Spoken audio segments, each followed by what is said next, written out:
Hello world, and welcome to another episode of Into the Blue Zone. This is a plant-based production. Today is a beautiful Sunday and we are recording live from Leucadia, Encinitas, North County, San Diego. Today we have special guest motivating Mike Placek, Iron Mike. And for those who don't know, Mike Placek is a local of the North County Encinitas community. Mike went to Torrey Pines High School where he played volleyball and tennis. He also was the number one player ranked in California at the 16 and under age group for tennis. He then went on to college on a scholarship at University of California, Santa Barbara. And now he coaches alongside of me for the last 8 years at Wave Beach. Mike, thank you so much for joining the show. It is a pleasure to have you. Oh, thank you for having me. Yeah, so today, because we both coach kids and adults, right? You've been growing the adult scene in San Diego volleyball for the last, 10 years. And really the last year or two, I've seen it blossom, so keep it up. Today we're going to focus on a couple topics and we're going to branch off from there. Today's show, work ethic and motivation, and where we seek motivation, and then how that directly affects our work ethic. And for me, I admire your work ethic. I think a lot of us do who know you, and I think that's something special about you that for those who want to be successful or whatever, you just got to put in the work and grind. And it doesn't matter what you do. Like we're coaching volleyball, where someone else might be selling insurance or selling houses. If you want to be really good at it, you got to work really hard at it. That's pretty fair, yeah. So I know you started this website called College Beach Volleyball, correct? Yeah, collegebeachvb.com, yeah. And then you've also kind of seen it blow up over the last year or two. How has the progression of the website gone? And, you just got a huge award through the American Volleyball Coaches Association this past year. So congratulations on being the best beach volleyball coach in 2021. Oh, thank you. Yeah, how have you gotten to that level, being the beach volleyball coach that got that award? And then what has it been like to see something you started from scratch grow into something where it's now nationally recognized? Which one do you want me to answer first? Let's see. In terms of the website, so when I was a college tennis player, this was back in 2004 at UCSB, there really wasn't any scouting reports. There was no video. Like, we just had to know players either from playing them in juniors, but probably like 60% of the guys that played were foreign, and there was no way I could find out like any information on them. But there was one college tennis website that had a lot of data, and they pretty much told you like the players' results, what numbers they play. Pretty similar.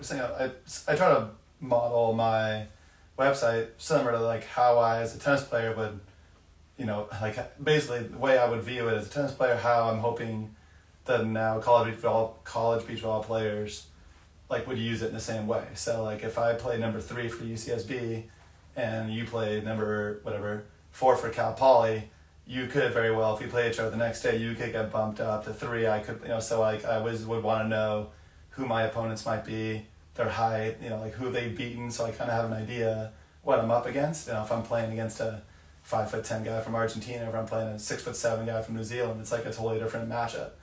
And so, so that part of it was kind of the basis of what I'm hoping this could do. In college beach volleyball, there's only 5 spots, and so I think hopefully the players can go and look up on the site like who they might be playing, what their records are, what the heights of players are, where they're from. It's just like a cool like database for all the players to use, and I think that they're starting to hopefully get a hold of it and understand it. And social media has been a big piece of the growth too.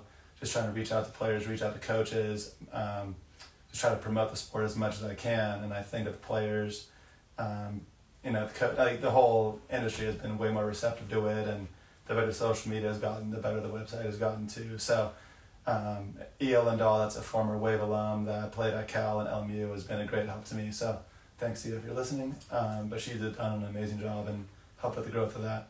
Yeah, let's give a little wave to Ia. I'm sure Ia is always on Instagram. I'm sure she's watching right now, right? So yeah, it seems like the beach volleyball scene for kids, juniors, as we call them, and then collegiate ranks, it's grown so much that it's almost been necessary to have this database, and you've been the man who's taken the initiative to do it. And then everyone around you in the college ranks is like, thank goodness Mike's here to the rescue, because the sport's been blowing up. There's so many more kids, and it's hard to keep track of all the kids and the stats. And as a coach, they're like, you're our front man. You're the number 2, as much as like an assistant for, new news. Like, what's the newest news in beach college volleyball right now? And we're talking women's beach volleyball. Unfortunately, the men's beach volleyball hasn't broken through yet. So if you're listening, we're talking strictly women's beach volleyball. What's the biggest update today or this weekend with women's college? Yeah, just in the last 2 days, 2 programs added. Eastern Illinois, which is a D1 school, they added, and then Loyola in Louisiana, Loyola New Orleans. So that's 2 days, 2 new schools. So that's another 30 kids and 4 or 5 coaches. So it's just that alone is going to add more growth to those different areas too, because hopefully now we'll see more kids in the Midwest and the rest of the country keep playing and keep continuing, knowing there's hopefully more options for them locally to pursue their college dreams too. So, when it started, it was mainly West Coast, Hawaii, East Coast, but now it's branching out, throughout the country. So I think that's just going to keep growing, and the level of coaching, I think, is going to keep getting better and better as well to go with that with the juniors. So, that part of it's really exciting. And then for the men, there's actually going to be I think USA Volleyball, I know AVCA was involved in putting together like a fall championship, a 2-day event at Stevenson University. So we're hoping that's going to keep growing. Obviously with the Olympics, we see that we have to keep growing it as much as we can on the men's side too, now that I think 2 of the Olympians already announced their retirement. So it's time for the next crop to come, and hopefully with the men's, just a little bit here and there, it's going to keep growing, and we can get more the next Phil Dalhausers and Jay Gibbs from there too. Yeah, who do you forecast, or do you have anyone in mind for the future Olympics? And we'll get to the Olympics in a little bit as we're kind of on the prospects. Do you have any people that, hey, look out for this person or this girl or this guy for, I think, Paris in 3 years? Yeah, I mean, everybody, it's going to be really just interesting to see what happens now that, Jay Gibb announced retirement and Dalhauser announced retirement. Is our local guy, Chase Buttinger, is as athletic as anybody out there. So I know he's playing with Casey Patterson the next 3 AVP events, but I think we all are going to be interested to see, where he goes and how the partnerships shake out, because it is a quick 3-year turnaround. And like I said, every FIVB and the points are going to be really important right away to get Olympic qualification event. So I think everybody's going to be really interested to see right after the 3rd AVP is over who's going to be partnering with who. And I also thought it was really cool for the world to see how good Tri Bourne was, because he's been a top 10 world player and hasn't had a shot at, given the unfortunate circumstances with the crowd. Everybody got to see him play on the center stage, and I thought he played really, really well. And he's a super hardworking guy, so it was cool for all of us to recognize how good he is and how his hard work has paid off. And just real quick, who is Tri Bourne? A lot of people listening are like trying to listen to the motivation or the work ethic that we're going to get into. Tri Bourne, give us a little bit of who he is and kind of that whole circumstance. Yeah, I know the McKibben brothers, who do an awesome YouTube channel, did some specials on him, how he just kept grinding, was a little bit undersized, but just got so good that coaches at USC had to play him. And then I remember when he broke on the scene, all of a sudden he played with John Hayden, and I remember the first time I played him, it was a close game. I think we lost 21-19, 21-19. And then second time I played him, I was like, oh my God, this guy's really good. To the point that I've never, playing Dalhauser was about as intimidating as it could be, but playing defense against Bourne was the most hopeless feeling I ever had for that 30 minutes. So I recognized it right away that he was a really special talent. He works incredibly hard. I know he had, I think it was an autoimmune disease, so he had to take time off while he was top 10 in the world, and he battled all the way back, and it's just a really cool story to see him back now where he is, and hopefully he can be an Olympian for the next 2 cycles. He's that good. And then just fill in kind of how Tri-Born got to Tokyo. I know, I guess, COVID, right, hit Crab. Yeah. And I was Jake Gibbs' partner, Taylor Crab. Yes, yeah. And Taylor Crab gets COVID, has to pull out, just like, several other athletes. And Gibb just calls up Tri-Born, like, hey, who's the next best? Yeah, I don't know how all the details worked out. But yeah, all I saw was on social media. I just heard, unfortunately, Taylor Crab, who everybody here loves to watch. He's super athletic and super fiery, jumps really high. He's just one of the quickest guys we've ever seen in the sand.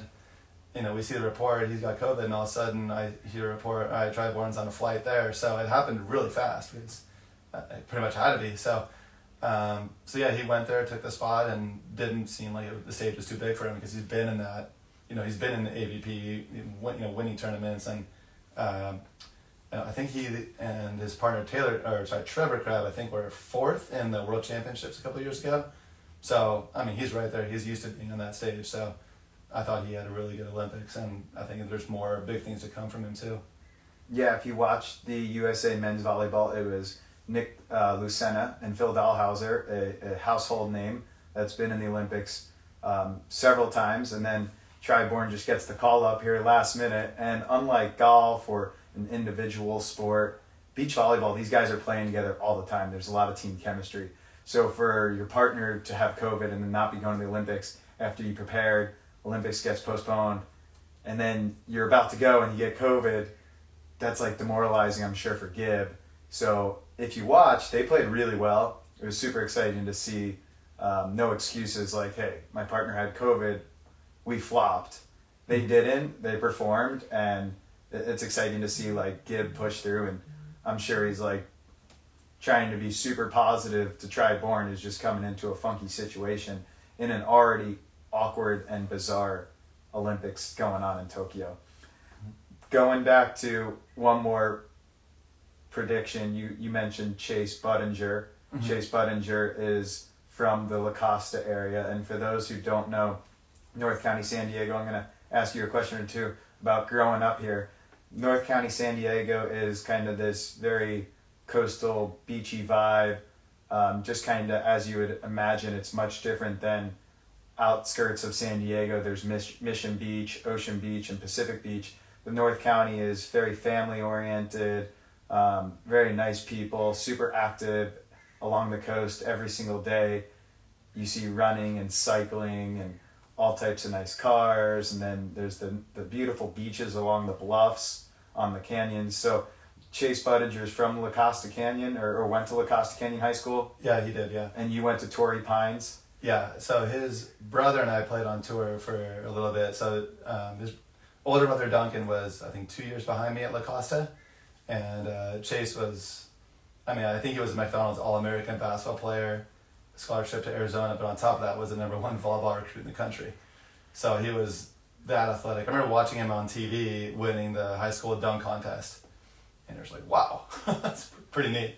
Yeah, so to see from La Costa product come out there and do that was pretty cool for us. Yeah, Budinger, if you follow basketball, you know Chase Budinger from the Lute Olson days, playing good three-point shooter, can totally dunk, and he played with Luke Walton, and that team was good. Arizona was really good those years, and then he went on to a very successful NBA career, and, being the #1 volleyball recruit versus the, slam dunk competition champion. It's like, yeah, I'm going to go where the millions of dollars are, and it sounds like he's healthy and in good enough shape to continue playing volleyball. And volleyball is a sport where you can play at a professional level when you're a little older, you mature, as long as you're healthy and your knees are good.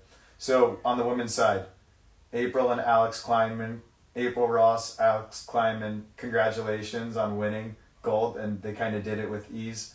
I actually had COVID myself like a month ago, and then got vaccinated, and because of the Olympics and being home from work, I was able to watch a lot of volleyball.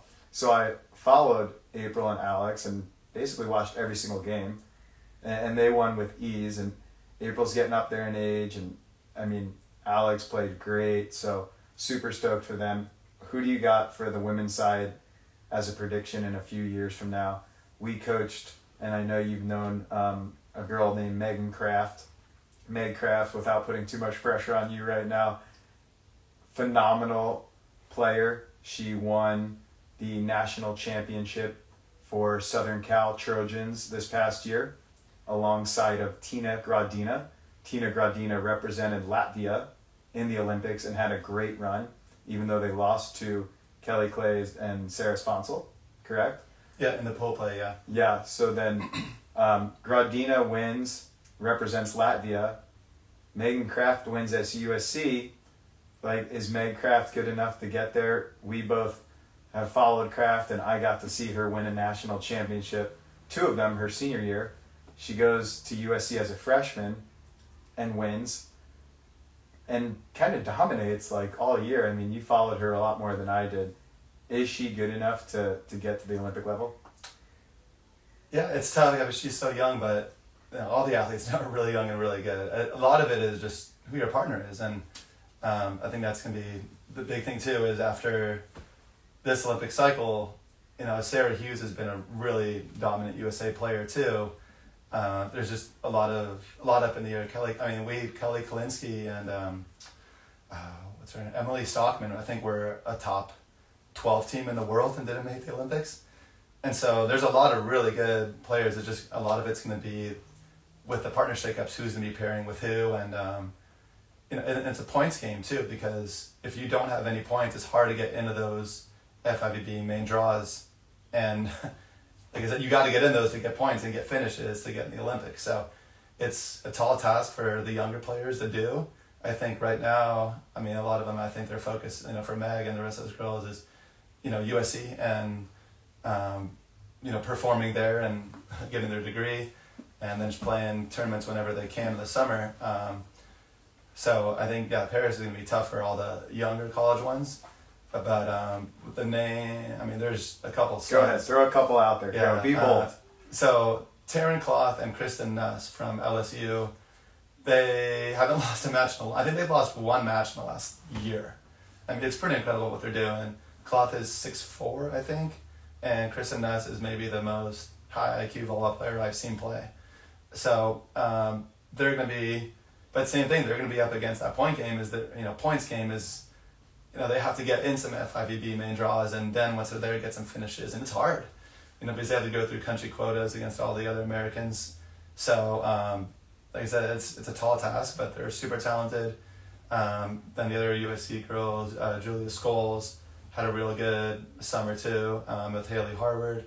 One of our Wave alumni, Savvy Seau, is playing really well. So, I mean, there's a good crop of kids that, in the 22, 25 age range that are going to be pushing and, helping the AVP and American Volleyball grow. There's a ton of names I'm leaving out. There's a lot of really talented kids. And there's also a lot of really talented foreign players in the United States too. So, like I said, the sport in this country is in a really good place. And obviously Delaney Maple was Megan Kraft's partner, and she had, they played, I think they got 5th in the AVP a few years ago, and she's really talented. I mean, the list goes on and on with our the talent crop we have here in this country. So what you're saying is beach volleyball is growing, and it's getting more talented and more popular. Oh, yeah, absolutely. And the coaching to go along with that, we're in a really good place too, because we have to keep getting better ourselves and keep pushing the limit too. And I think watching the Olympics was great because you could see all the different styles and countries and how much more innovative it was than 2 Olympics ago. It's like a totally different game. So the fundamentals are simple, but it's just little bits here and there, and it's such a I mean, you watch those games and it's over in 45 minutes to an hour. So 2 or 3 bad points, lose points, and you're done. So but yeah, definitely to answer your question, we're in a really good spot in this country here. So for all the young listeners out there, if you need a hobby and you want to be super fit, you want to be feeling good, because I think the women beach volleyball game is the most athletic women's sport.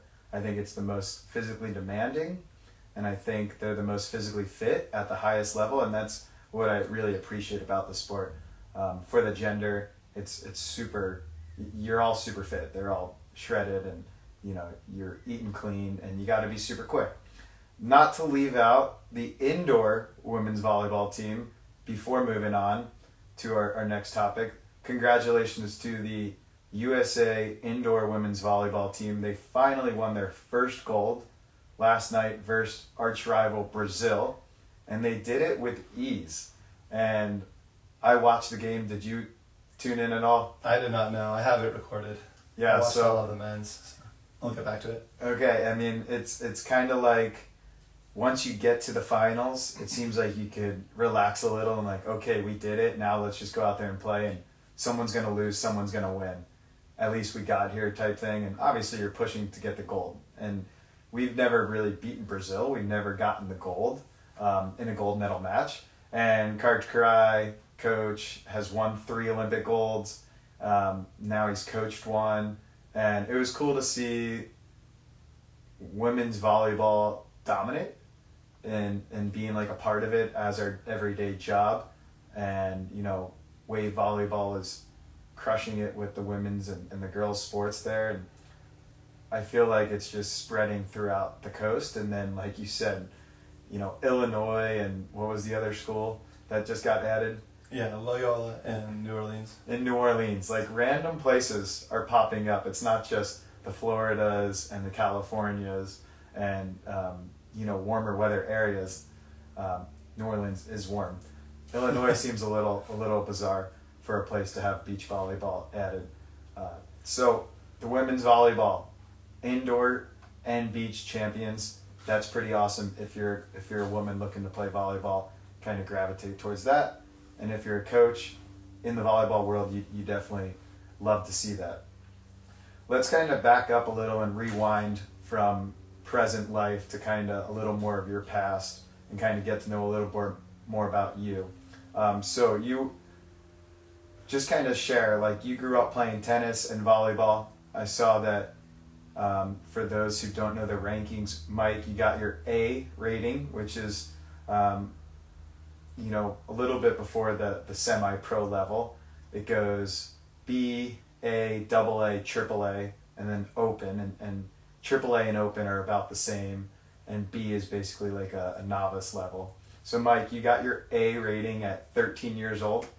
Yeah, down in Ocean Beach here, locally, yeah. 13, so that means you're a 7th grader. 8th grader, in that age range. Yeah, that's right. That's pretty impressive because, I'm like, I didn't even start playing volleyball till I was 15. So you got your A rating before, like 2 years before I even heard about the sport or touched a ball. And then how long did it take you to get your double A? Honestly, I think I went, I was right at that time, so I was playing both. I was a national champion in beach volleyball pretty much through 16s. So I think when I was 16, I was number 1 in Southern California in tennis and in beach volleyball, but then it got to that making a choice for college time, and I knew I had a really good shot of getting a good scholarship for tennis, and I wanted to pursue that one. I still played high school for Torrey Pines, but even that wasn't as easy as I wanted to, because just hard. I mean, to play tennis at that level, I was playing 2 to 3 hours a day, pretty much every single day, on top of working out at 6:30 in the morning, 5 days a week, and then lifting. I mean, it was a lot to go with school and trying to be a normal, 16, 17-year-old kid here. So yeah, and then beach volleyball was just, I loved it. Like from the second I started playing here in Del Mar, I just got addicted. And now you're starting to see all the players nationwide, and even adults that you were talking about. Like once you get that like love for playing beach volleyball, it's hard to not want to play beach volleyball. So like I said, I love playing. I played against all the adults and could play every hour I wasn't playing tennis. I'd want to go to the beach and play beach volleyball. So I think playing against adults helped me mature pretty quickly. And like I said, they didn't want to lose to me either, right? You didn't want to lose to that 13-year-old kid. So it was always like everybody always played hard against me, and they motivated me to get better fast because I hate losing more than anything. So then you're good enough to go, not good enough, you're the best at tennis in your age group, and you decide to go to Santa Barbara for tennis. And we coach the juniors. Where does that motivation come from Is it your parents pushing you, or is it you like, I'm so fired up to get a scholarship, and then like, okay, I'm competing against the best in the world, like I need to bust my butt.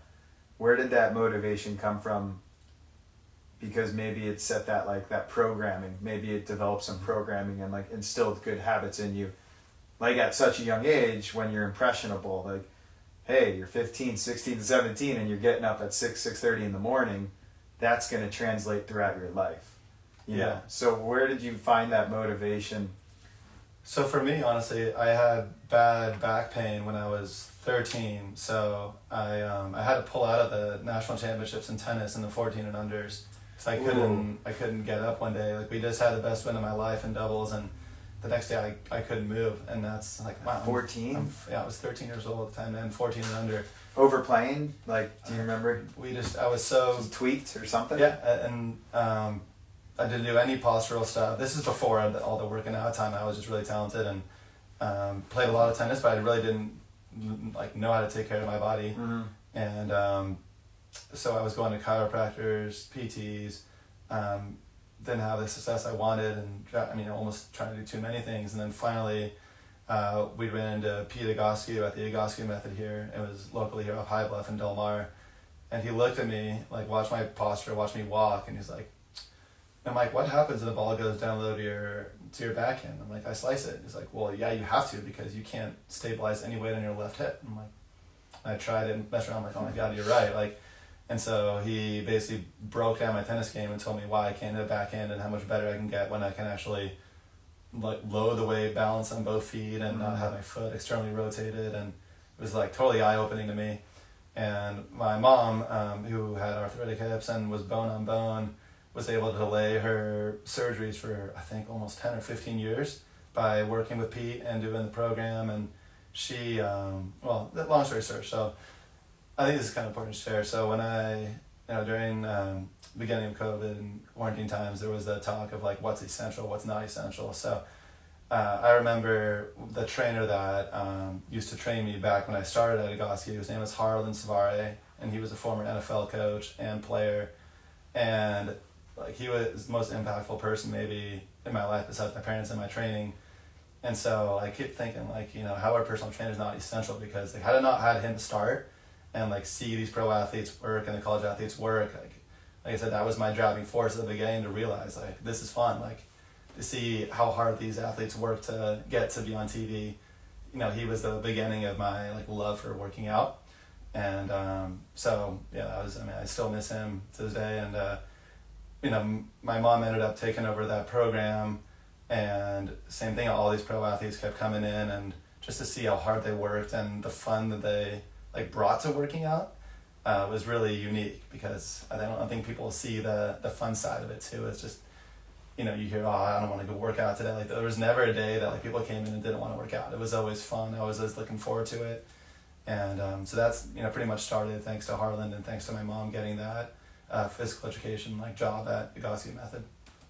Cool. And then your mom's been doing it for so long that you mentioned some professional athletes she was fortunate to train with. And I think Junior Seau, R.I.P. Junior, I think Junior Seau trained, and Trevor Hoffman, and you were saying you didn't train them, you got to work out alongside of them.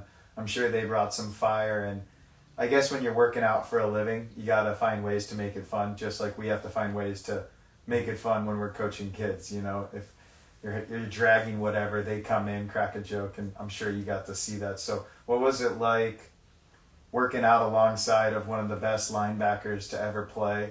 And then, we'll go Junior Seau, and then we'll get into Hoffman. Yeah, Junior was an absolute machine. We would do, I think some workouts like 4:30 in the morning or 5 in the morning, and he was always the first one there. It's like, how are you doing that? Like, he had his restaurant, he had so many obligations on top of football and his family, and just, he was always smiling, he was always in a good mood, like you said, cracking jokes, but like the second the workout started, he was focused, and just at the weight he was and the way he ran was like, oh my God, like, even being like a lighter tennis player, I thought I would do okay in the sprints, and I would just get smoked every single time. He was a freak athlete, and but just loved working out and loved giving back. And it was really, really special to work out with him and just see how he went about it. Sorry.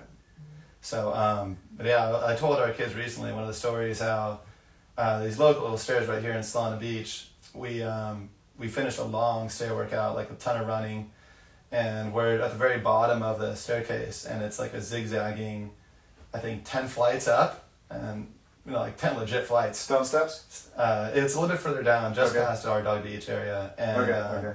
he's like, all right guys, we're gonna bear crawl up. And I think my mom was already gone. She had to go to her next client. There was probably like 4 of us left.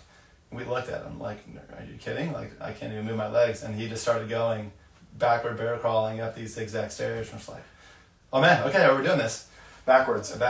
And so I just remember, like, he went up, he led the charge. I mean, we all felt like we were going to fall on our head at some point, but he kept going. And I'm like, okay, I'm not stopping. I got to keep doing this.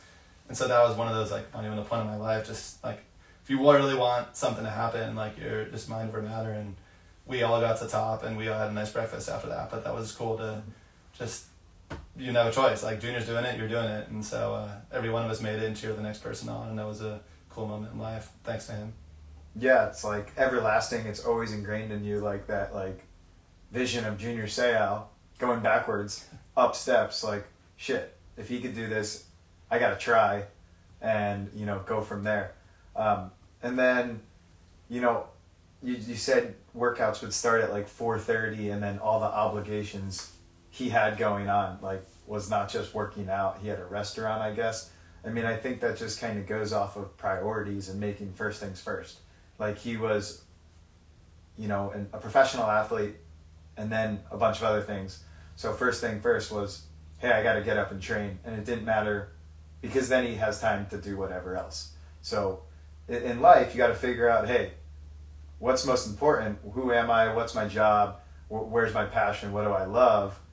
And getting it done early in the morning for him, and I think a lot of other people, is just the easiest way. Getting up at 4:30 and 5 o'clock, no one wants to do that. It's not like he wants to get up. It's just the only way to be successful in those other adventures that he has. After that workout, okay, my most important thing's done. Now I could, move on to the next task. So, I mean, I think you're training kids, right? You train a lot of athletes in your garage? Yeah.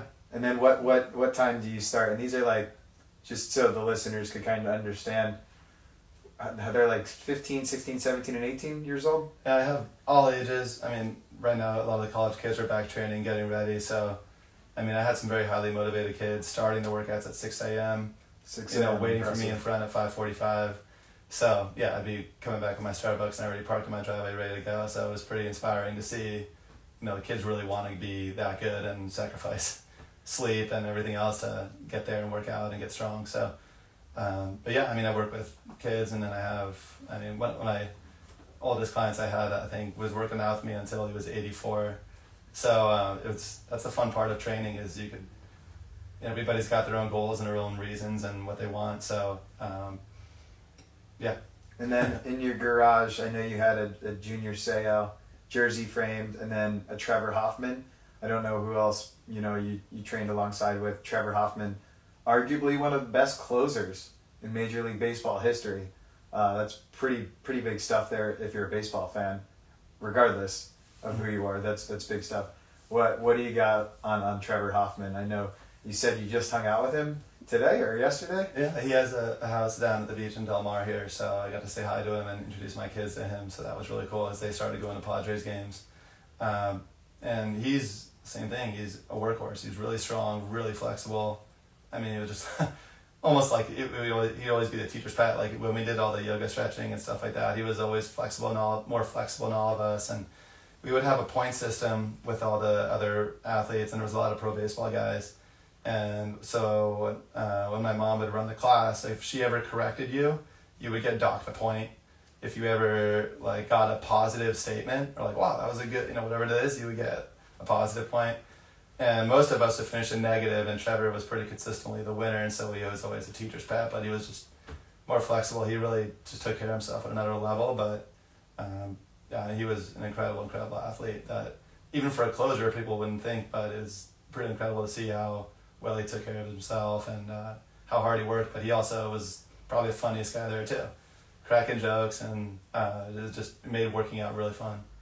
Yeah, I'm envious. I wish I was at some of these workout sessions. I'm trying to picture your mom, now that I know your mom for a few years, like running these sessions with these pro athletes, like competing and keeping score to keeping them for, so they're staying engaged. Like obviously they thrive off the competition. So your mom's coming up with these silly, fun, creative ways to keep points. And then they're like taking it super serious to compete against each other. Yeah, I mean, I don't know. I think, I can't remember who came up with the point system. I think it's just, I love to compete, and I've always had to compete for everything. And I think all those athletes, when you get to that level too, is just trying to find a way to push each other a little bit more. And that was a really fun system. And once we all got into it, I mean, my mom was very aware of what the scoring system was too, right? So she can kind of manipulate it. But every time she walked by, if you're in a stretch, you had to go a little bit harder and reach a little bit further. So it was like we leave that hour stretch just like, drenched in sweat, which it wasn't hot yoga. It was like a regular room, but everybody, if you work really hard on taking care of your, all the yoga stuff and, the muscle alignment, it made a huge, huge difference for us. And even that was competitive. Yeah, so when you were young, was your mom, when you were doing that, like kind of on the up of your tennis career starting off and in high school, was your mom super big into this working out and taking care of your body? Yeah, I mean, that started once she met Peter Goskew and he offered her a job, and she started as an exercise therapist, and then she became the director of athletics there. And to go back to like my success too, I mean, after Harlan left, my mom got that job. I mean, she would pretty much wake me up out of bed and it's like, yeah, you're doing this right now. And just me and all my siblings too, it was just, some days you were just sore and tired. It's like, no, get up. Like it was, we fought it, but now looking back, like had she not done that, I probably never would have been the athlete I was. So, when parents ask me now, like how hard should I push my kid? I'm like, just go. One day your kid will thank you. Is I think that we all need that kick in the butt sometimes. And luckily I had it, and I was, able to go work out in a really fun area. But like it took me, when I was upper teens, early 20s, it was way easier to wake up. But when you're 16 years old, like you want your little bit extra sleep, but I didn't get it, and I'm thankful now that I didn't get that sleep. And then let's kind of go back a little bit to going to Santa Barbara. So you're in Santa Barbara and you're on a tennis scholarship. What was the biggest change from the junior scene, being around your family, doing all that, to now competing on a tennis team? And you played singles? Yeah, singles and doubles, yeah. Okay, so you played singles and doubles, so it's kind of like you're out there on your own, and you reference tennis sometimes with their kids at practice, and individual sports very different than the team sport when it comes to mental psyche and mental toughness. Mm-hmm. And talk about the work ethic and maybe the resilience, and what was the biggest jump from juniors to college, and then the pressure of being on a scholarship. Yeah. I'm guessing Santa Barbara was really good tennis school. Yeah, we were. Yeah, if you're in D1 in the top 75, you're good, because there was so many. We had to compete with the whole world. It wasn't just, like I said, to think that I was number one in California. I think I was 24th or 25th in the country. I mean, I got to quarterfinals and nationals, and it was really hard for me to get a scholarship. Like that's how competitive it was. So because at the time too, you could take foreign kids up to age 20 or 21, and so if like a semi-pro German player or French player didn't crack the top 500, they get a call from UCLA and like, oh yeah, I'll go play for 4 years at UCLA. It's like, so it's really hard for all of us to compete with that. And, but yeah, being part of the college team was super fun. Just because it was more than just me. I don't know, like it was, you competed for your coach, you competed for your team, you competed for the school. We held each other accountable, and, our coach pretty much ran it himself. He didn't have an assistant, I think, my first 2 or 3 years. And he just kind of set a standard for the team. And like being a freshman is tough. Like you were asking like what the biggest adjustment was, is like every day one of the freshmen had to bring like a huge, 5-gallon water jug to practice on the bike. If you fall over and that water spills, you got to go back. I mean, and if we weren't there at like 2:15 on the spot, then the whole team was up the next morning at 6, running thank you notes and running 7 miles or whatever it was. And like, my coach didn't budge. Like if you were 2:15 in 2 seconds, the whole team was up. And so we learned accountability really quick. And he set a standard, and the rest of the team, the older guys, would just kind of make sure the young guys knew that this is the way it is and back the coach up. And it was, it was a little bit of a learning curve just because everybody's good, but I really appreciated the team aspect of being on a college team. Yeah, it's funny how things have changed with coaching and setting standards and how strict you could be. Of course, you could probably be a little more tougher in college where you're not dealing with little kids and parents. Here at Wave, we're dealing with younger kids, and there's a fine line between being like a dick and like setting this standard and like, whoa, like you're really hardcore, like you're deterring kids, and then like you learn some really valuable life lessons on like focusing on not spilling water and like, hey, like, you don't want to let the team down in something silly, and then that translates to your tennis match or something like that. Mm-hmm. And then it on the flip side of that, on the positive way of how things have changed, I mean, you talked about taking care of your body, not really knowing how to take care of your body. I feel like that's been highlighted and really encouraged, and not to the extent where if you have a jam thumb, like a kid's not going to be out or something, we're going to still push you if you have a little injury to get back on the court or in the sand, at practice or whatever it is. It's just there's been a lot more awareness of, hey, we need to take care of our body, and you're seeing it with these athletes in the Olympics who keep coming back, like whether it's cupping or acupuncture or all the training that you've learned from your family and whoever else you've learned from. There's been a huge spike, I think, in the last 15, 20 years in the like resources and availability in, oh, you have this pain or this, or you can't load on your left hip and hit a backhand. Like, here's exercises on how to. And because of the internet and a million other platforms, and just people sharing, word of mouth, I feel like there's been a huge increase in taking care of your body and athletes having a longer shelf life in certain sports, obviously, like a contact sport such as football. Maybe the athlete's life in the game is not nearly expanded as like volleyball, where there's no contact, or tennis where there's no contact, and you could really take care of your body and elongate your playing career, which is awesome. So that's cool to hear about some of the Santa Barbara stuff. Let's kind of keep going through your social career at Santa Barbara, because I'm a brother of the Pi Kappa Alpha fraternity, and I know we have some common bond. What fraternity were you in, and then how were you able to balance the fraternity life and playing tennis? Were you still playing tennis? Yeah, so my junior year I rushed and got into Sigma Chi, and that was really, really fun. After a couple of years, I don't know, I had my tennis group and my friends, but I also thought it'd be fun. I didn't know anything about a fraternity. Like, my family's from Czech Republic, and so this was a totally new thing. They didn't know much about it. I didn't know much about it, but I met some guys out there that summer, and like, oh yeah, come check it out. And I went by there in the summer, and there was a skateboard ramp, basketball court, a sand volleyball court, and everybody was just out having fun. I'm like, oh, this looks kind of cool. I'll try it, right? So I had no idea what pledging was. And yeah, it is it's a crazy 10 weeks, I'll tell you that. Like, the same kind of thing, like, I just don't quit anything, and a couple of guys quit in our pledge class. We're like, there's no way, like, this is nuts, but I'm going to do this and see what happens at the end of it, right? So, but yeah, that was a really fun 10 weeks. But then after I actually got my best grades at college, like, being in the fraternities, because when you're there, it's so fun that, like, okay, I got to study, I go lock myself in the library, take care of business, and just like, it helps you really learn a balanced life too. And I'm actually really thankful I had that. Yeah, I kind of have a similar experience, not at the playing level. I started the club volleyball team at High Point my freshman year, and then rushed Pike the spring of my freshman year. So the balancing of like, okay, school first, kind of what's going on in the fraternity this weekend or this week, and then keeping up with running a program that, was from ground zero. I had to recruit kids, I had to design jerseys, I had to set up travel plans to go to tournaments. We ended up hosting several tournaments. We went to nationals my senior year. I even did a giant gyro or euro eating competition as a fundraiser my senior year while I had my dreadlocks.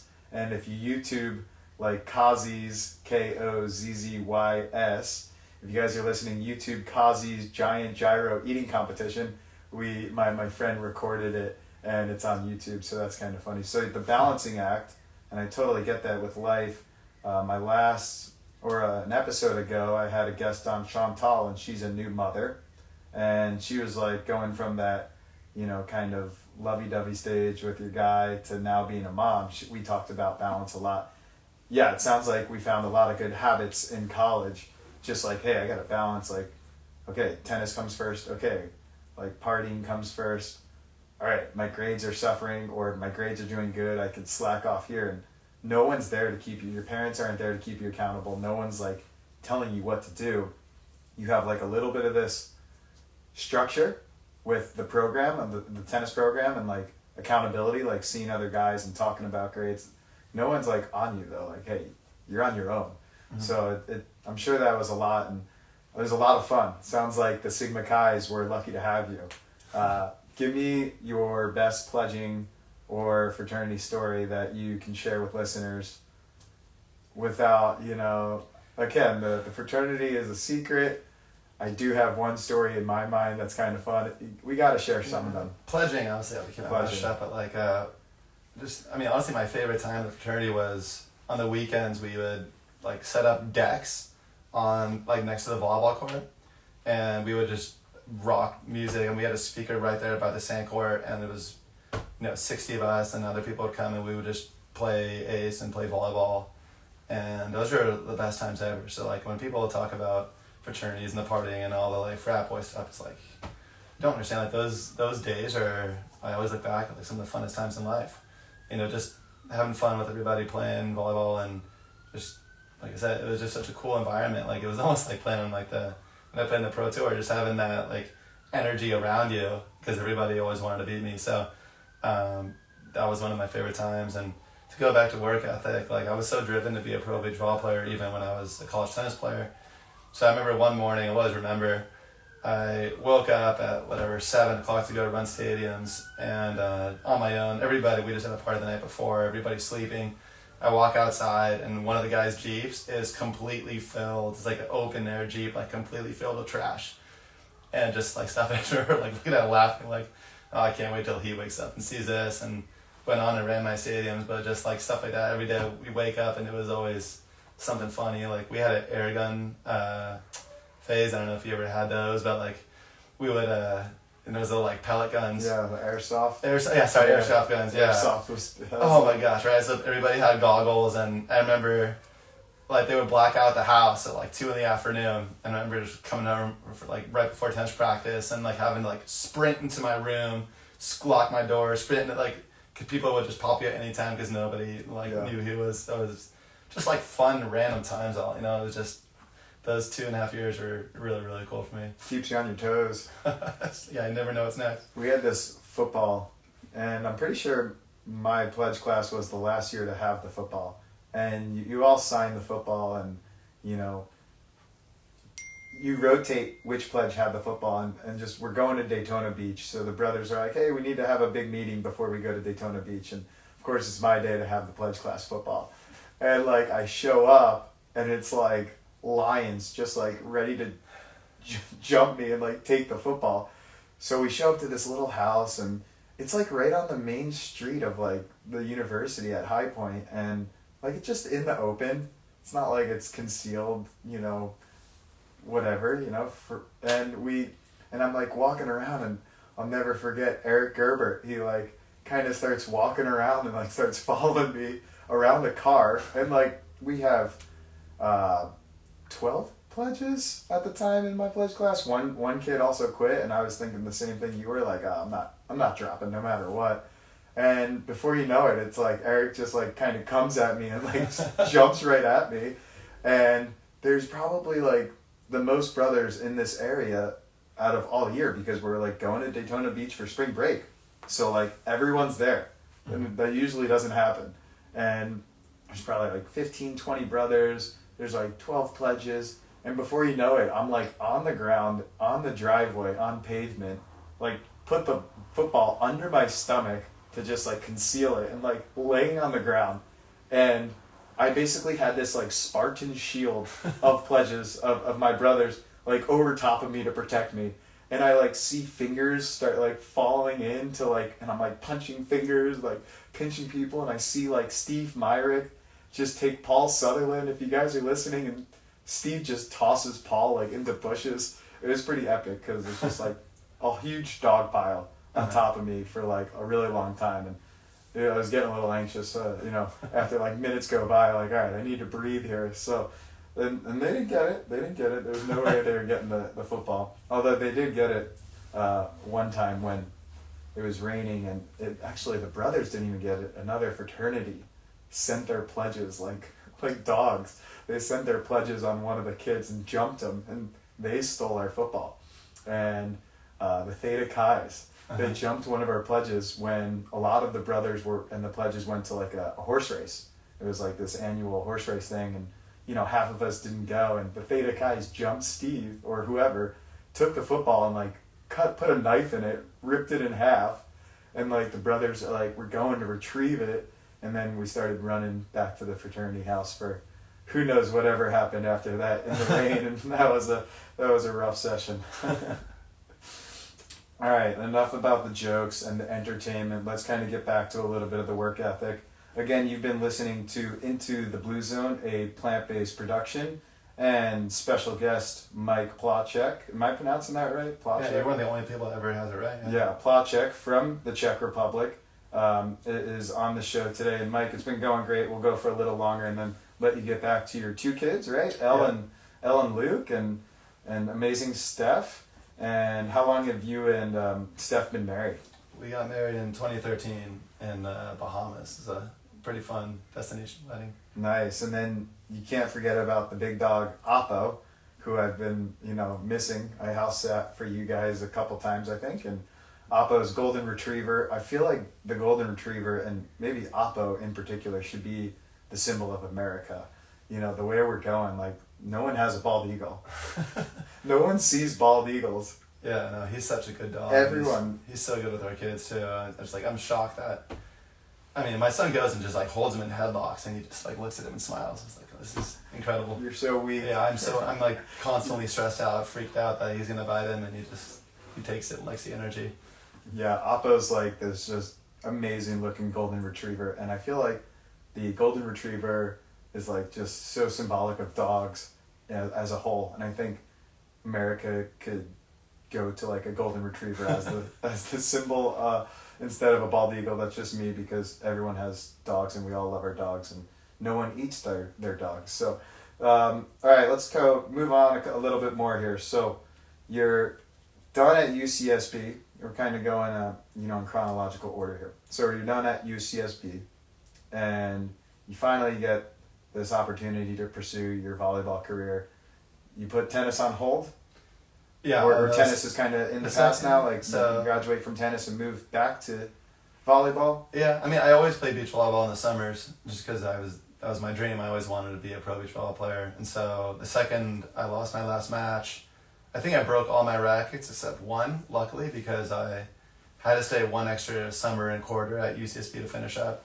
So I actually taught tennis at a local tennis club there, and worked at a law office. And so, right when I graduated, I came back and started pursuing beach volleyball, and it was hard. It was it was really competitive. There's a lot of tournaments.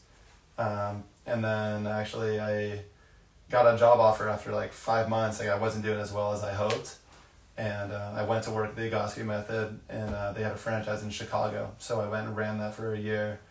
And while I was there, all the guys that I started training with were getting closer and closer to making it on the AVP tour. And so that fire came back. Okay, if those guys can do it, I can do it. And I came back and just 100% fully went after it.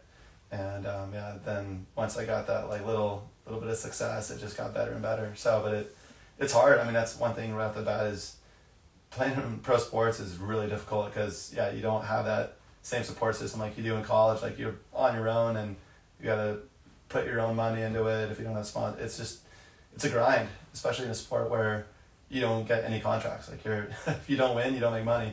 And if you fly to Chicago and you don't do well, you lose money, right? It's what pro sport you lose money in? Beach volleyball. Yeah. So it was really hard at the beginning, and it still is really hard for athletes right now. So luckily we have the college game to hopefully keep the success growing. But the beginning of my pro career was really challenging. I hate to forget to ask, how'd you do with your tennis record? You got your tennis record at UCSB. It was good. I mean, I played pretty much numbers. So you have 6 spots, and I played 3 and 4 in singles, and then 1 and 2 in doubles. And I was all conference my sophomore, junior, senior year. Congratulations. So thank you. Yeah, so and it was we got into NCAAs twice. So I mean, I was happy with it. I knew I never wanted to play professionally, so I felt kind of bad in a way, but I worked my butt off, and I spent all the extra time I could, like I said, running stairs in my free time and putting work in with my coach, because I didn't want to let him down. I didn't want to let my teammates down, and I still wanted to win, even though I knew that wasn't going to be my long-term plan. But yeah, I mean, he knew I wanted to play pro beach volleyball, and I remember him like joking with me when I had my grad night with him. We have our senior night with the team, and like him just heckling me a little bit. He's like, "Oh, do you think you're gonna be able to do it?" Kind of thing, like giving me doubts, almost as like fuel for the fire. And so I remember he came and watched me play in Santa Barbara when I finally did make it, and so that was a really cool moment in life. Cool. And seeing him and his family like come there and watch me play was one of the because he was really hard on me, and I'm happy he was now. I didn't love it at the time, but like I said, he was a tough part of my life. But to see him all of a sudden go and like watch me play and seek me out to congratulate me was really cool. How tall are you? 6'3". 6'3". So 6'3", and you're able to be on the pro beach tour. That's pretty good. Yeah, we played against some really tall guys. Yeah, I mean, I'm like watching the indoor side, and Dahlhauser's 6'10", and the guy from Russia is like 6'10" or whatever. And 6'3" is impressive. Were you a defender or blocker? Yeah, I was a full-time defender. 1 year I played, I blocked some, but not because I really wanted to. It was because it was just the style of play that we had, but I was always way better on defense. Yeah, so beach volleyball, super simple. There's a left and a right side player, and then usually a tall and a small player. It's called blocker defender, and then the blocker is like basically at the net blocking 100% of the time, or as often as possible, because the defender's a defender. He's quicker, she's quicker, a little more ball control, not as tall, flexible, whatever it is. It's just super simple. So you're the defender, and what were like some of the strategies that you created with your partners to enhance the level of play? Because I know you're always thinking strategy, and you had some talent and was able to move the ball around, different than other guys. Yeah, I mean, I studied my opponents a lot. Like in between matches, most players would go and hang out in the players' tent, and I very rarely spent time there. I would always go. I just love the sport, and I was always like, it sounds weird, but I was like a fan of the other players too, while I'm trying to beat them. And so I was trying to learn. I'm always trying to learn. And so like in between matches, I would go and sit in the other courts and just watch guys play, kind of watch their signs a little bit, what they do, how they move. And that way when I played them, I kind of had an idea of, what their strengths were, what their defenses most likely would be against me. So I spent a lot of time, because like I said, I don't think I ever set up a video camera, but I just, from my tennis, background, just understanding patterns and the way their brains thought, and I would just go and just scout everybody I could possibly play whenever I had free time. Even after the tournaments, I would go back and watch and just try to pick up any little tidbits. And you saw in the Olympics, it's like the margin for error is so small. When you play those good teams, like you can't have 2 bad seconds or 2 bad points. And tennis, you could have like little lapses here and there, but in beach volleyball, those games are so quick that, you play 2 loose points, you get ace twice, and that could cost you the game. Yeah, so much momentum, and it's just like really discouraging when you like get aced or error, hitting error, service error, and you're like, oh my god, like it just unravels really quick, and it's very contagious. So what was your most favorite match that you played? I know you played against my boss, Matt Olson, a couple times. Doesn't have to be Matt. Just another shout out to Matt. Matt, we're going to get you on the show here very soon. What was your most favorite match that you can remember? And I believe you played on the AVP for 4 years? I was a lot of that's good. I was like probably 10 good years. 10 years? Yeah. Awesome. And one match that stands out, that's tough. let's see. You could go a couple matches. I mean, my breakthrough match was actually really cool. One of my partners and I, we qualified in Huntington Beach. And to go, just a little background, like, so if you're not in the top, whatever, like 20 teams or 16 teams, then they have a qualification bracket to get in. And so you have to go and play 3 or 4 matches the day before the tournament, the main draw starts. And that's single limb, like lose or done. And it's pretty cutthroat. Yeah. And so we qualified at Huntington Beach, which is tough because all the local guys, all the college players, I mean, it's like every match is hard. And we ended up qualifying, and then we had to play on stadium court against Matt Furbringer, who was one of the USA indoor assistants, and Sean Scott, who's I think in charge of basically USA beach volleyball. And I used to work out with Sean as a kid, so he was always, you know, I don't know, it was a great resource for me, but also I got to see him and his growth evolve, and he was a top pro for a long, long time. And I remember playing them, and they were a pretty new partnership, and we were on stadium court. It was like my first time ever being on stadium court, and you know, we were like in it. They just couldn't pull away, and then we got a couple points here, 121-19. And then same thing, game 2, we just like played good. They didn't, you know, you could tell that they kind of underestimated us, and we just played solid, didn't make any mistakes. And all of a sudden it's 19-19. I'm like, oh crap, we can win this, right? So I think they were like number 2 or 3 seed on the tour at the time, and we ended up 1 lucky point here, 1 lucky point there, and we won 21-19. I was like, oh crap, we just beat one of the best teams in the world. So I'll always remember that because that was like the first big breakthrough match. Stadium court. On stadium court in Huntington Beach, which is, you know, an hour and a half from here. Yeah. And it kind of like put me on the map. And then at that same time, there was like 3 upsets at the top 8 teams.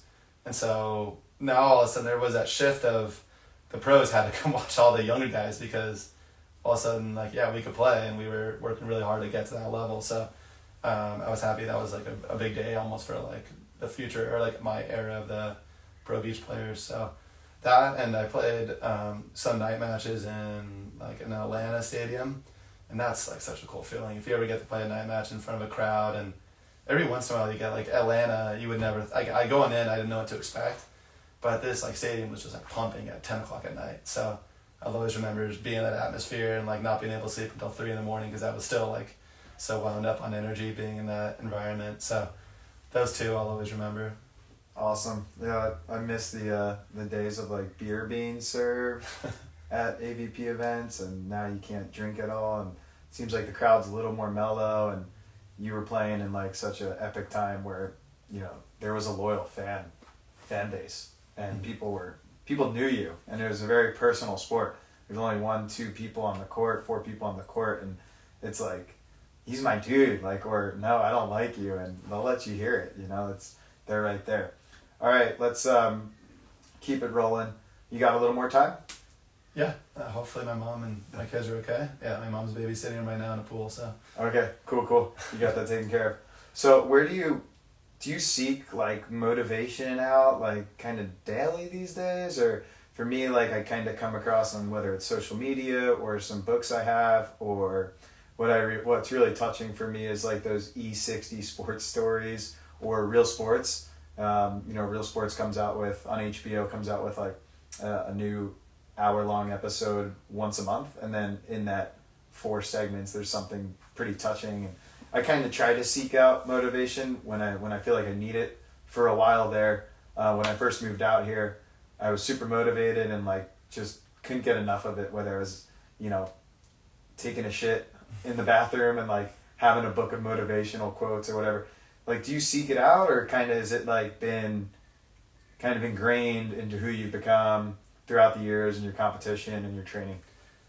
Yeah, I mean, talking about like Junior Seau and Trevor, like when your career's over, you like a part of you's gone, you know. But that like work ethic of loving to work out doesn't leave, right? So if I don't exercise, or if I have a lazy, like I can't sleep, and so for me, I mean, I have the home gym. And I have a TV in there, and so I always put on, I mean, I'm a volleyball dork. I watch a ton of volleyball, and I feel like as a coach, like we have to keep evolving. We have to watch what everybody else in the world is doing at every level and try to like, you know, bring it back to the level that we coach. And so whether it's like a 15-year-old kid or a college player or a pro, I have to make sure I can give them the coaching and the advice they need to get to the next level. So I spend a lot of time, when I'm working out, having just volleyball in the background and indoor, beach, men, women, just trying to study it. And so part of it, the working out comes with it too. So, being married with kids and now having the dog as another, it's great, but it's come home, the house is dirty, and then I have to go put the kids to bed, so it's that, just trying to find a balance of work really hard, do my best possible job at work, and then come home, be the best husband and dad. And once I feel like that's done, then I can have my workout time and study time. And I think watching film has just been great for me. I follow social media and what the pros are doing, so I'm always trying to look at what I can do better as a coach and trainer, pretty much every moment I can when I'm not with my family or at work. Cool. All the time. Love it. That's why you're doing a great job of growing, and you've been doing it for so long. I've been out here for a decade, and you've been a household name in the coaching world of juniors and now throughout the country in the collegiate ranks. So keep it up, man. You're doing a great job. Honestly, it's fun to see you and coach alongside of you and assist you. I assisted you this entire last year at our highest level beach practices, and each one is fun, and they're all great, and I think the kids have a lot of fun. The kids are getting a lot better, and it's funny when you talk about motivation with them. I think there's some of them in one ear out the other ear. Others are I don't get it. Others are oh yeah, I love all of it. And the ones who kind of soak up that motivation at that age, at that high school level, it seems like you don't even need to find motivation. You kind of have it with your family and your support system there, and then it's who you are. Yeah. You're a natural motivator, and you're a hard worker, and it's paying off. You're living in Encinitas, you get to kind of do what you like to do, even though you gotta do a lot of it, and it's super grateful, right, to have this lifestyle and job. Oh, for sure. And then having you and all the other coaches that way, but it's fun to go to work. So it's the workouts that we were talking about with Seau and whatever.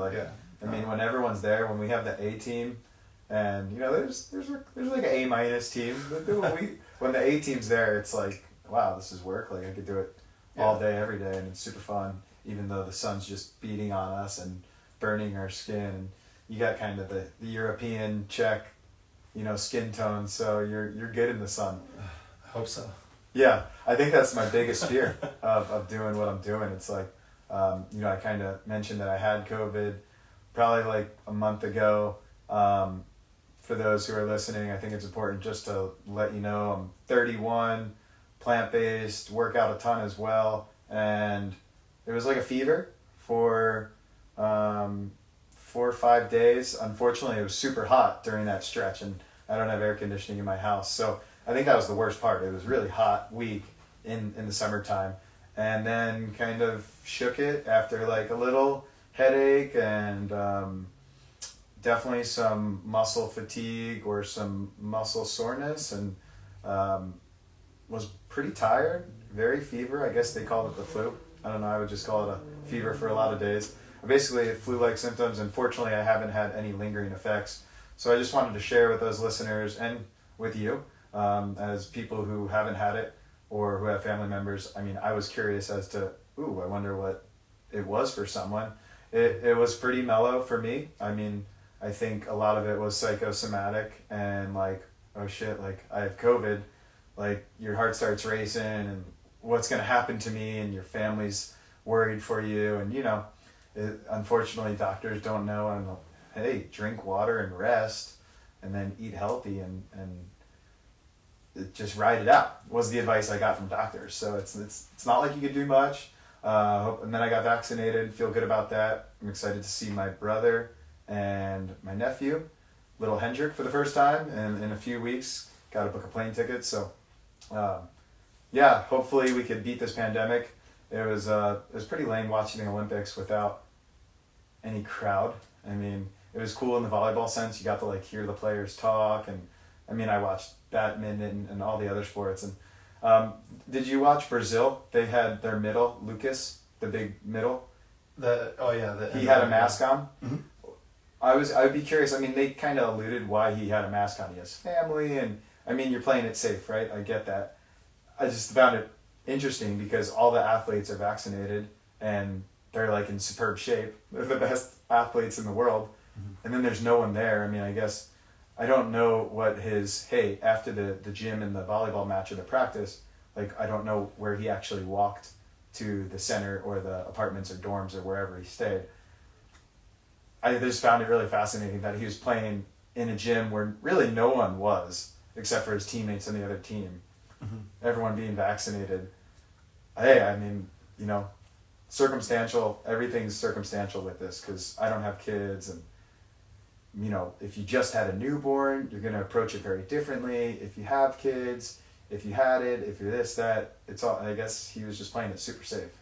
Yeah, I know they talked about it in one of the matches. Yeah, they did. He was a little bit of a spokesperson for it because Brazil obviously got hit really hard, and I think a lot of the people in the government were actually really thankful for him that he showed how seriously he values it, and that he was, he's playing for a bronze medal and he was wearing it, right? I mean, his team needed him, and he still played incredible volleyball and showed that he has a lot of respect for COVID and just bringing awareness to it around the world. Yeah, I think also, I don't know if I saw any other athlete except for another female on the Brazilian team that I watched last night. She was wearing a mask. And I mean, it's not comfortable yelling, a very vocal sport, indoor volleyball, yelling and like celebrating and sweating in a mask. I mean, I give those guys kudos, and I thought it was a little awkward. That's just me though. All right, last two things. Let's talk a little bit about a key to life, because our listeners have been so great that they're going to remember some of these last couple things we touch on. So we're saving the best for last. What's a key to life? And I will go first, giving you a little bit of time to think about it, because we didn't really talk about what we were going to talk about before the show. I mentioned on another podcast, key to life is not waking up to an alarm. I like waking up to the sun or naturally waking up. And then I think I'm going to build on that one, making the bed.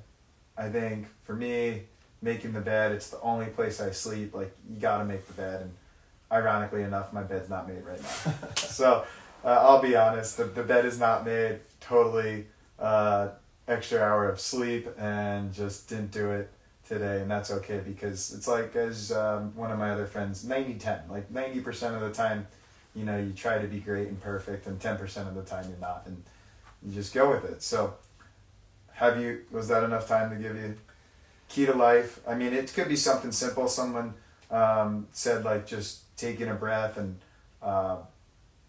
saying 3 things you're grateful for in the morning. And, for me, it's like starting off on the right note. Like, if I get up and feel good, make the bed, it's a good start. Mm-hmm. Key life, I think, for me, like I said, is exercise. I think it's really important to take care of yourself and feel better. I mean, life is fortunately really fast, and so I think I try to just live my life and enjoy it. And I think people sometimes, I know for me, I'm trying to find that balance, and I think that's everybody's goal, is like, what's a balance of work and fun and family. It's really a challenge for everybody. And so I think a lot of times we just have to remind ourselves to enjoy it a little bit, work a little bit less when we can. I had a beach day in the afternoon yesterday, or the last 2 days with my kids and family, and it was so cool just to relax, hang out, watch volleyball, watch surf, spend time with friends. Like, we forget to do that a lot, and especially because of COVID, we haven't been able to do that as much. And so just, once times hopefully get better, just to spend time with people you love, people you care about, and just remember that life's not all about work, because let's be honest, right? It's expensive out here. It's really expensive. My rent just got bumped up. My rent's going up. Yeah, so the studio, just real quick, if you like the show, feel free to make a Venmo donation, even if it's just $1. If everyone donates $1, I'd be stoked. My rent's going up, and as you can tell, I've worked on the studio, put some money into the studio.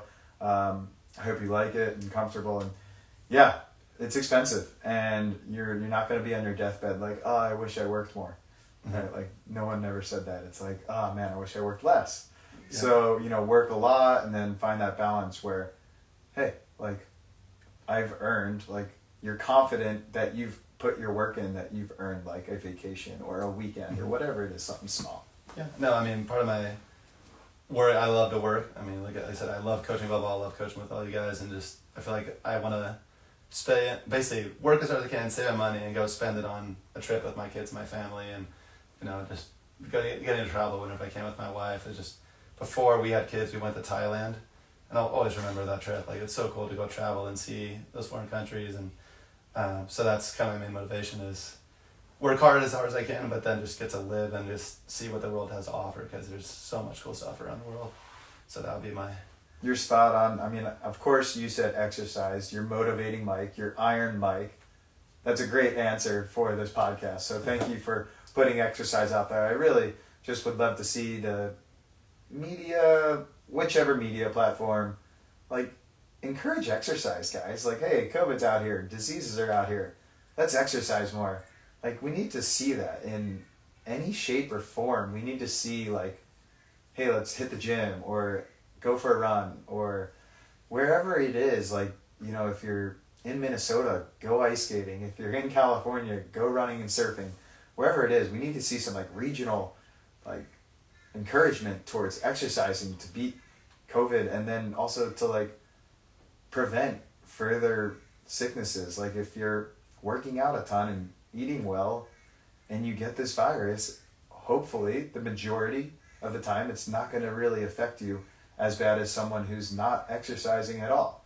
Of course, there's those small percentages, those anomalies, those exceptions where someone super fit and healthy gets COVID and dies. Like, that's the extreme. And you just take charge of your life and take care of yourself. And I love it. Exercise. I mean, I felt really shitty the last month because I had this, and, like, I wasn't working and I couldn't even go outside the house. And then I wasn't able to exercise, and I finally got back to running and riding my bike. Played some beach volleyball yesterday morning. Was nice. Absolutely awful with Thomas and a couple other guys. So it was super fun. All right, last thing, best for last. This is the plant-based challenge. Okay, so as you know, I've been plant-based for 4.5 years, I believe. It'll be 5 years in February. What the plant-based challenge is super simple. Okay, and I hope you accept it. You do not have to accept it. This is not any pressure. You are not on a podcast being watched on Facebook or Instagram. You are actually one meal with your family, one meal out of the week, plant-based. Do you guys think you could do that? My wife makes incredible, like, cauliflower. Oh, There it like is. salt in the oven. It's so freaking good. So, like, the whole meal, though? Well, like, I don't know, like the whole meal. I mean, if I have I could eat that whole entire batch myself. All right, guys. It's so good. We got cauliflower for dinner because, all right, so she makes good cauliflower. Yeah, if you make the vegetables right, and she does, then they're delicious. So, All right, well, I don't know if Steph's listening. I know that you'll relay the challenge to Steph. One meal a week. Maybe it's just like, you're doing it on your own. Maybe it's for you with the kids. And I challenge the whole family, though, when you guys are all together, to do just one plant-based meal a week.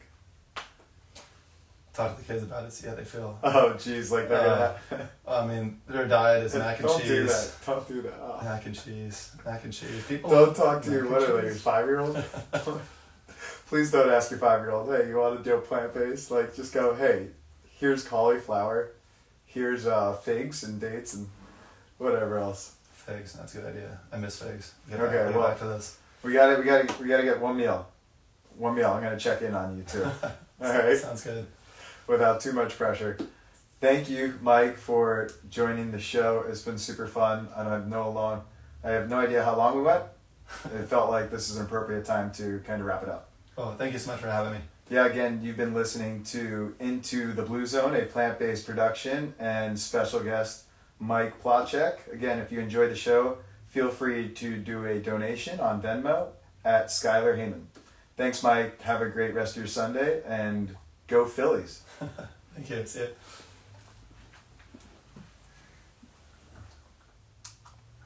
Nice.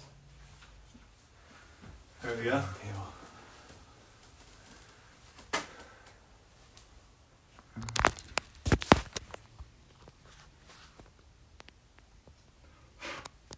Mm-hmm.